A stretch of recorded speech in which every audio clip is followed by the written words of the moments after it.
Hello, welcome back to Leader Reads.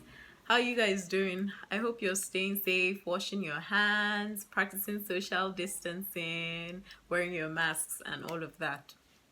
And I hope you guys have been reading some interesting things. I've been reading some very interesting books. I have a long lineup of things I have read and things I want to read. And if you're interested, let me know, and I'll leave a reading list for you in the comments below.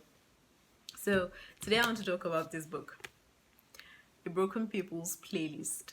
It's by Masobe Publishers, the same people who published The Mechanics of Yanogwa.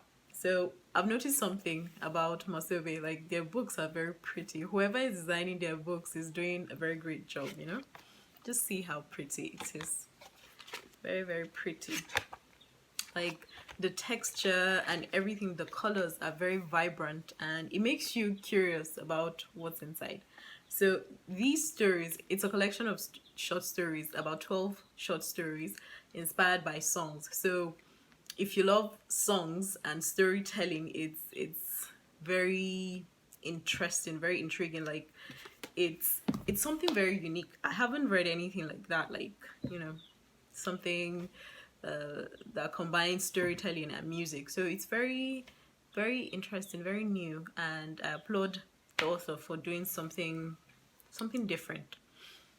So I love all the stories in the book because they're very relatable. They're very true to life human stories, even though it's fiction.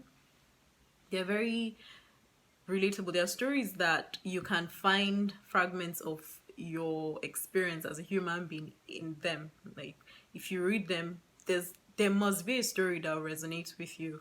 And for me, the story that resonated with me was the first one. And the funny thing is that I loved it, even though it's something I've never experienced before. It's just a really sad story, but that's just the way life is, sad, you know?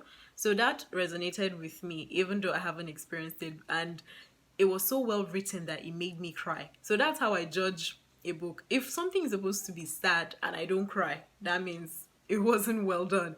So if I cry for a movie, or a novel or a short story, it means that it was well written. Like the author has done his job. He has evoked feelings of sadness from me. So yeah, so I would give it up for the author. He made me cry. Like not shedding small tears or like as if someone died, because well, yeah. So I'll just talk about this first story alone because this book is brand new and I don't want to give spoilers, you know. So I would prefer if you guys would look for it, buy it, and read it.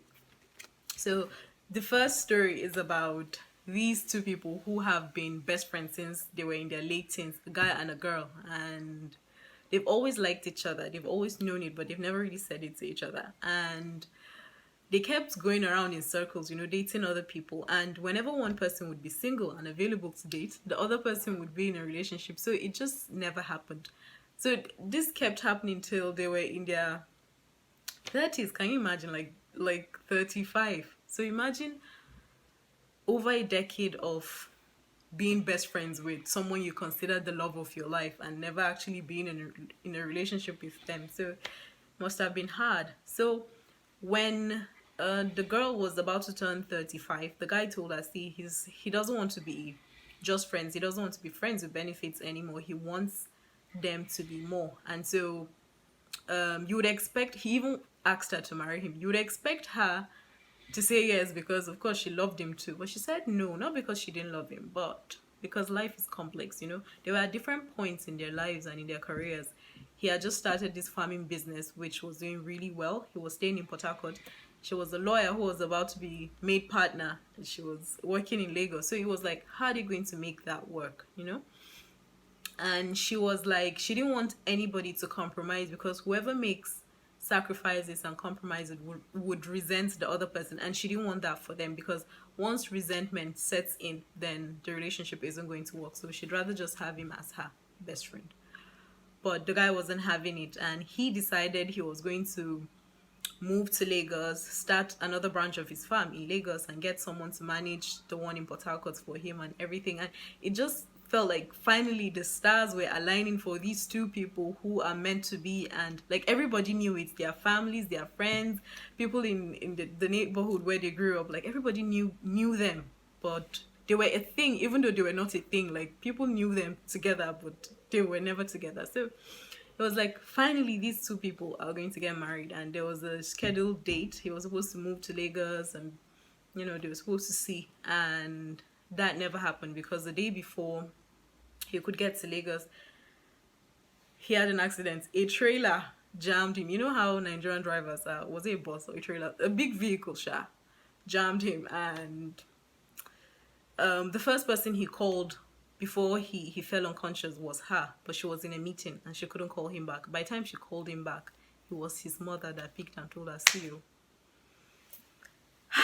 He is gone. So that was the point where the waterworks just started. Like, it was just so sad. Like, why can't love win, But yeah, that's what makes the story very great, because it's very relatable. Like, there are no happy endings in life. Like, life just messes up with all of us, like, yeah. So if the story could evoke such strong emotions in me, who hasn't experienced anything like that, I just said, okay, see, I'm just going to go and look for other books by this author and buy them, because this is great writing. In fact, I wouldn't have minded if it was a novel, like something longer, like give us a longer backstory, like, like then the death would be the climax of all of these emotions that have been building over the years. So even if it was a novel, like, I think it would have been great too. So I wouldn't mind seeing it being turned into a movie. Like, I would like to watch something like that and then cry at the end of the movie. So yeah, hopefully someone can buy it. I nominate the first story in this book to be made into a movie. So yeah, the other stories in the book are also very great. Like, they also have human stories that we can all relate to. They're like experiences like domestic violence, divorce, like just coming of age, like just different things that everybody can relate to. And generally, I would say the author did a very great job. Like, it's a collection of short stories that is a must-have.